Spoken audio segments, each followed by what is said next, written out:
aja kepala Basarnas. Hah? Paku mana tuh teh? Apa sih nangis anjing pangbukakeun itu dipangbukakeun. Perempuan yang jadi wakil Bupati Garut ini keren banget. Namanya Putri Karlina. Dengan tegas dia memarahi kelompok-kelompok Islam yang melakukan sweeping warung kopi yang beroperasi di siang hari di bulan Ramadan.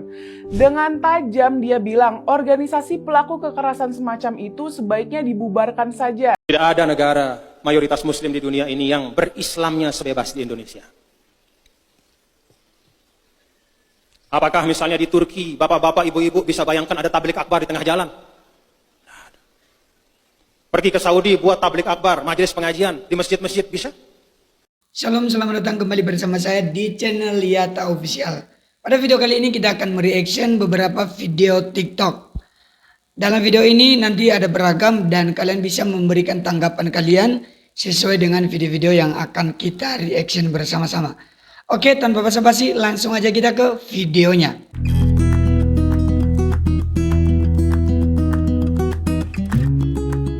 Ternyata ada loh gereja secantik ini di negara Islam Turki. Dan ternyata di Turki ini ada Yahudi, Kristen Ortodok, Kristen Katolik, ada Tengri juga dan Islam. Jadi negara Turki ini adalah negara Islam yang toleransinya itu cukup tinggi, patut diacungkan jempol. Gak heran ketemu gereja secantik ini kayak di Eropa, karena Turki ini sebelah Eropa aja loh guys. Aku ke Turki ini ikut tournya Sky Pacific.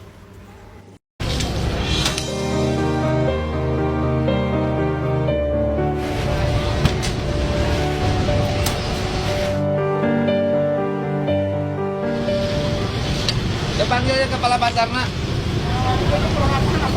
Hah? Paku mana tuh teh? Apa sih nangis anjing pangbukakeun itu dipangbukakeun kios. Itu masih teh. Geus dibiayaan, dimodalan. Dibuka kios tuh. Kios harus dibuka. Aya kayak udah. Ieu gerbangna pintunya harus dibuka. Kiosna harus dibuka. Mie gacoan di Palopo, Sulawesi Selatan yang buka pada siang hari bulan Ramadan disidak kepolisian pada 4 Maret lalu. Dalam video yang viral, tampak Kapolres Palopo Syafi'i Nafsikin menegur pengelola yang masih ngelayanin pelanggan yang makan di tempat. FYI, sebelumnya pemerintah kota Palopo terbitin peraturan tentang pembatasan waktu dan jam operasional rumah makan dan tempat usaha sejenisnya. Nah, kepolisian melakukan patroli untuk mengawal peraturan itu. Kapolres Palopo ikut turun tangan kasih teguran tegas karena tenan mie gacoan melanggar peraturan itu. Kapolres Palopo bilang nggak melarang orang mencari rezeki, tapi dia minta bagi yang nggak berpuasa untuk menghargai yang sedang berpuasa. Dia juga bilang dalam peraturan itu tempat makan dibolehkan buka mulai dari jam 4 sore. Ini kok malah buka dari siang, rame lagi katanya. Kalau ada pelanggan mau beli sebelum jam 4 sore, makanannya harus dibungkus, nggak boleh makan di tempat, lanjutnya. Manajer mie gacoan mengakui mereka keliru soal jam operasional. Iya pak, kami siap tutup sekarang dan nanti buka lagi sore pas jam buka puasa, kata salah satu pengelola. Polisi juga bilang patroli ini bakal terus dilakukan selama Ramadan.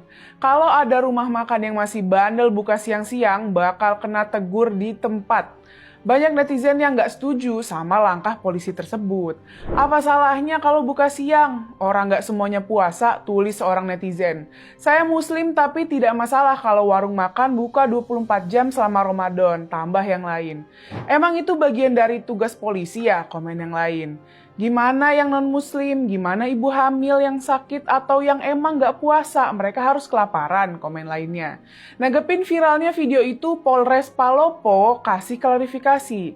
Kepala Seksi Humas Polres Palopo AKP Supriyadi bilang apa yang dilakukan Polres Palopo dan anggotanya itu cuma imbauan, bukan penutupan paksa. Tujuannya biar pemilik usaha tetap tertib dan menghormati yang puasa. Polisi juga nggak maksa rumah makan tutup total. kepolisian cuma minta rumah makan pasang tirai atau penutup supaya nggak mencolok. Selain itu, sistem take away lebih diutamakan daripada makan di tempat sebelum jam 4 sore. Kepolisian minta kerjasama semua pihak supaya suasana Ramadan tetap kondusif. Apa yang terjadi di Palopo adalah salah satu dari sekian kasus serupa yang terjadi di banyak daerah setiap bulan Ramadan. Pemerintah daerah menerbitkan aturan dengan alasan menjaga kondusivitas dan menghormati warga yang berpuasa. Masalahnya, aturan itu berimbas pada pembatasan aktivitas, salah satunya usaha rumah makan. Bisa dibilang, pelaku usaha rumah makan adalah satu di antara aktivitas ekonomi yang menjadi korban aturan itu. Di satu sisi, pelaku usaha rumah makan tetap dituntut untuk membayar hak para pekerjanya seperti biasanya plus THR. Tapi di sisi lain, jam operasional mereka dipersempit sehingga berdampak pada pemasukan. Aturan yang terkesan luhur itu justru merugikan para pelaku usaha. Boro-boro memberikan insentif tertentu, pemerintah setempat cenderung lepas tangan dengan kerugian itu. Dan pihak yang juga dikorbankan dari aturan itu adalah mereka yang nggak berpuasa. Bisa non-muslim, bisa juga muslim yang diberi keringanan untuk nggak berpuasa. Sudah saatnya pemerintah pusat mengevaluasi dan bertindak terhadap aturan-aturan yang nggak adil itu. Ramadan tentu harus dihormati, tapi jangan sampai penghormatan terhadap Ramadan menjadi momok bagi pihak-pihak tertentu karena ketidakbecusan pemerintah daerah dalam menerbitkan aturan. Ramadan bulan penuh berkah bagi semua. Guys, sekarang udah jam 2, saatnya berburu takjil. Tapi sebelumnya aku udah siapin peralatan perang buat berburu takjil. Sudah beli kerudung. Let's try. Ayo sudah buka. Lah, kok kayak doang? Aku kan beli gambarnya udah pakai lampu. Udah pakai.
Perempuan yang jadi wakil Bupati Garut ini keren banget. Namanya Putri Karlina. Dengan tegas dia memarahi kelompok-kelompok Islam yang melakukan sweeping warung kopi yang beroperasi di siang hari di bulan Ramadan.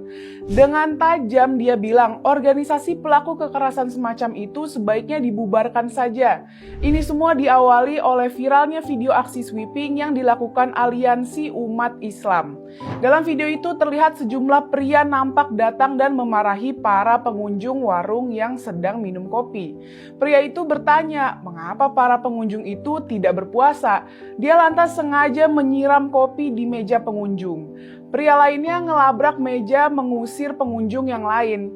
Akibatnya satu persatu pengunjung pun meninggalkan warung. Video tersebut langsung menyebar viral sehingga langsung direspons pemerintah Kabupaten Garut.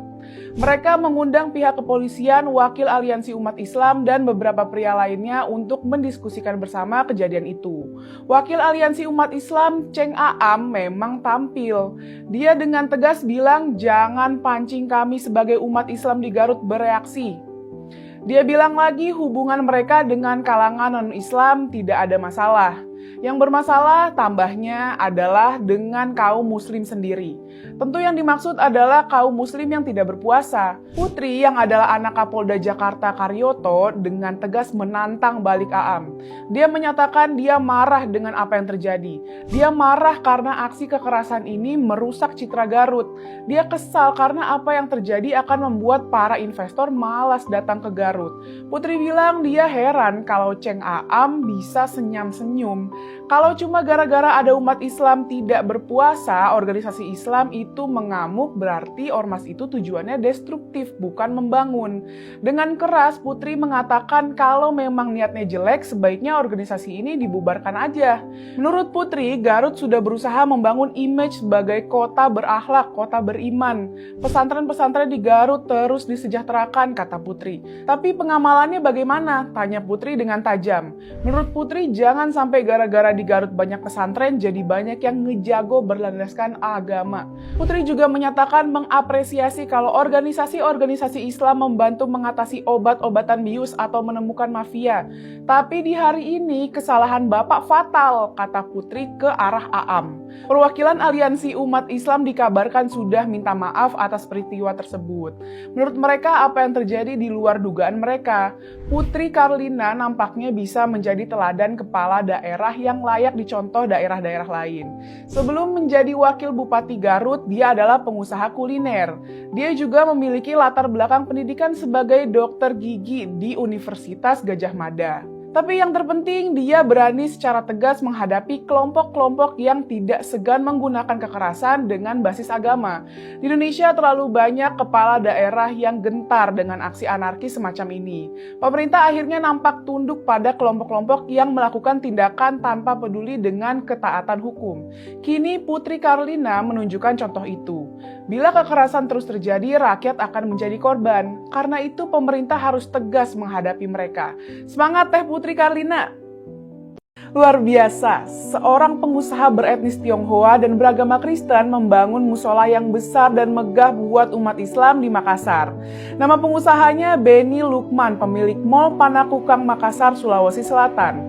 Musola itu dia bangun di lantai 3 Mall Panakukang dan diberi nama Musola Mahabbah. Musola ini sebenarnya lebih tepat disebut masjid karena begitu luasnya musola ini. Selain besar, musola ini juga punya mimbar dan mihrab atau tempat imam sholat dengan area yang luas. Ada 2 musola di mall itu, satu diperuntukkan bagi jemaah perempuan, satunya lagi buat jemaah laki-laki. Musola buat perempuan bisa menampung 500-600 jemaah. Sementara musola buat laki-laki lebih besar lagi, bisa menampung jemaah mencapai 2.200 orang. Letak kedua musola itu berada di lantai 3 Mall Panakukang. Video kemegahan musola itu saat ini sedang tersebar viral di aplikasi TikTok. Diposting pertama kali oleh akun Zakir Sabaraha Wata. Di gambar-gambar yang ditampilkan di video itu memang terlihat megah sekali.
Camanik, Bandung, Jawa Barat.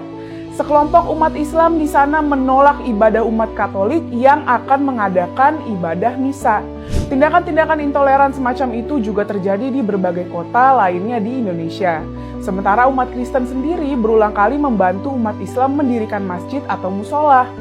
Selain di Mall Pandakukang, umat Kristen misalnya membantu umat Islam mendirikan masjid di Desa Barung Kersap, Kecamatan Munte, Kabupaten Karo, Sumatera Utara. Terjadi juga di Desa Malanggong, Kecamatan Buko, Kabupaten Banggai, Kepulauan Sulawesi Tengah, dan beberapa daerah lainnya.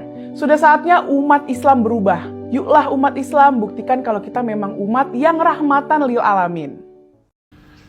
Sesuatu yang sangat bukan lucu tapi lucu juga di sini itu adalah menggunakan login ke agama tertentu untuk marketing. Nah, ada satu contohnya dan ini cuma contohnya, itu nggak pernah terjadi di real life. Ada tukang sayur yang jual tomat dan katanya udah lama masuk Islam. Sebelumnya dia dapat hujatan karena ada beberapa kesalahan dia, tapi ternyata udah lama masuk Islam. Ada emak-emak yang datang di sana untuk interview si tukang sayur ini dan dia masih ngomong tentang Tuhan Yesus. Tapi ini cuma slip of the tongue dan ternyata dia udah masuk Islam. Nah, dan waktu udah official masuk Islam ini langsung dipakai pakaian ala-ala Arab, langsung jual produk ala-ala Islami, langsung pasang promo Ramadan dan langsung lancar produknya. Nah, tapi saya berharap orang-orang seperti ini benar-benar menjalankan agama baru mereka dan bukan hanya menggunakan login ke agama lain sebagai sudah hapus kesalahan mereka yang terjadi di masa lalu mereka atau untuk konten atau marketing ya. Tidak ada negara mayoritas muslim di dunia ini yang berislamnya sebebas di Indonesia. Apakah misalnya di Turki, bapak-bapak, ibu-ibu bisa bayangkan ada tablik akbar di tengah jalan? Pergi ke Saudi buat tablik akbar, majelis pengajian di masjid-masjid bisa? Apakah di negara-negara lain, di Mesir, di Arab Saudi, di Turki, di negara-negara Islam yang maju, yang dianggap sebagai contoh-contoh, ada orang bisa naik menjadi khotib tanpa ada surat resmi izin dari pemerintah? Tidak bisa. Di Mesir kalau naik mimbar tanpa ada izin resmi dari Kementerian Auqaf, turun lagi. Tidak bisa, di Indonesia saja. Siapapun yang takmir masjidnya minta jadi khotib, naik dia khutbah. Kadang-kadang khutbahnya bukan membuat orang tenang, membuat orang resah dan gelisah. Itu bebasnya di Indonesia. Majelis-majelis taklim, ya Allah. Rasanya makan babi ku ya apa? Karena aku nonis ya biasa aja. Koyok mangan sapi tapi rasa babi. Bajune kok gak ganti-ganti dari puasa pertama? Kebetulan aku duwe 7 style koyok ngene sama persis. Sak sobekane ndek kelek iki sama persis. Emaknya saudaranya Iya Sophia. Sopo iku Iya Sophia? Wis kon aja ngerepoti. Mendingan langsung ae teken wonge ben iso tak jak collab. Kalau Katolik itu puasanya diawali sahur dan berbukanya jam berapa? Gak ono sahur. Soalnya kita itu puasanya 1 kali 24 jam. Jam bukanya ngenteni lek wis satis maput. Pokoknya kita mek boleh 1 kali makan kenyang dalam sehari dan gak boleh makan daging selama Rabu-Rabu sampai Jumat. Cuman kebetulan aku puasanya full setiap hari selama 40 hari. Jadi doain aku gak semaput. Gimana Ma? Bangga gak anaknya pinter ngono? Alah, aslinya bangga kok iki. Wis dari dulu kan yo. Delokne lho, HP-ne ku yo isi galerine fotoku kabeh. Tapi puasane Katolik boleh minum gak? Boleh minum. Sing gak boleh iku lek minum terus disembur-sembur kaya air mancure alun-alun Batu. Ibumu kok meneng ae, Ce? Lagi puasa ngomong ta? Ibuku iku meneng ae soalnya gorong jame. Saiki meneng. Lek wis ngomong kok langsung diruqyah aku. Oke teman-teman, demikian aja video kita kali ini. Kiranya kalian menyukai, hanya 3 video tadi kita reaction, tapi lumayan panjang-panjang. Kiranya kalian suka dan berikan tanggapan kalian, komentar kalian di bawah ini. Berjumpa lagi pada video-video berikutnya. Tuhan Yesus memberkati kita semua. Shalom.